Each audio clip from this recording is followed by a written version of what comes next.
My vlogs, my story. Hi everyone! Kamusta po kayong lahat? Ako pala isang nanay dito sa bansang Romania. May nag-comment kasi sa another apps ko kung paano daw ako nakarating dito sa Romania. Shout out pala sa iyo at nag-comment ka kung paano kasi galing din ako sa Middle East. Experience ko is nagpaalam lang ako sa mga amo ko na bakasyon kasi sagsagan no ng ban ng mga Pinay sa Kuwait. Kaya ang paalam ko is bakasyon lang at saka hindi na ako babalik. First kasi nagpaalam na ako na hindi ako babalik is sinabi is mag-extend daw muna ako ng 1 year. Kaya pumayag naman ako na sige 1 year at saka wala din talaga ako ipon nun. Kaya pumayag ako na mag-extend ng 1 year. Hanggang naisipan ko na baka magpaalam ulit ako, sasabihin naman na bakasyon lang or hindi ako payagan na pauwiin. Kaya kinausap ko yung amo ko na pwede na bakasyon na lang ako.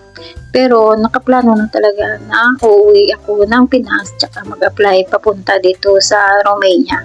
Kaya pagka uwi ko ng Pinas is pahinga lang ako ng 1 day tsaka pumunta ako ng agency sa Manila, sa Malate, Manila. Kasi kachat ko na yung agent ko na pupunta ko at mag-apply papunta dito sa Romania or Hong Kong. Pero sinabi ng agent ko is much better kung Romania ka kasi Europe. Dito pala pag nag-apply ka sa Romania is medyo matagal yung process. Hindi kagaya sa mga Middle East or Hong Kong na mabilis lang yung process. Ang experience ko is 7 months bago ako na-deploy papunta dito sa Romania. Kaya kailangan is mahaba yung pasensya sa paghintay papunta dito sa Romania. At sa akin naman is okay naman kasi napunta ako sa mabait na swertihan lang talaga na magkaroon ka ng amo na babae.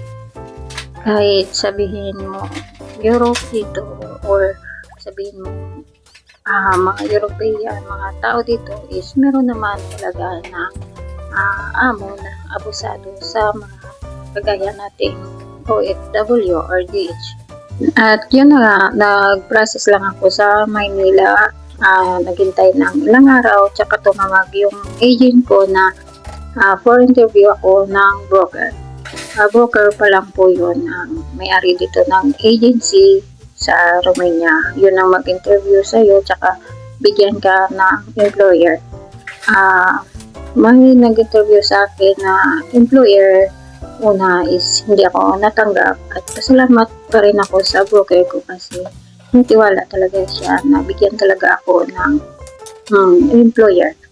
Pagkasunod na employer is ito na nga yung employer ko ngayon. Kaya maraming salamat talaga at dito ako napunta sa kanila kahit sabihin natin may alaga ko na special needs. Kaya hanggang dito na lang po sa gustong or pumunta dito sa Romania, pwede po kayong mag-comment dyan sa baba or mag-PM sa akin. Have a blessed day everyone. Bye!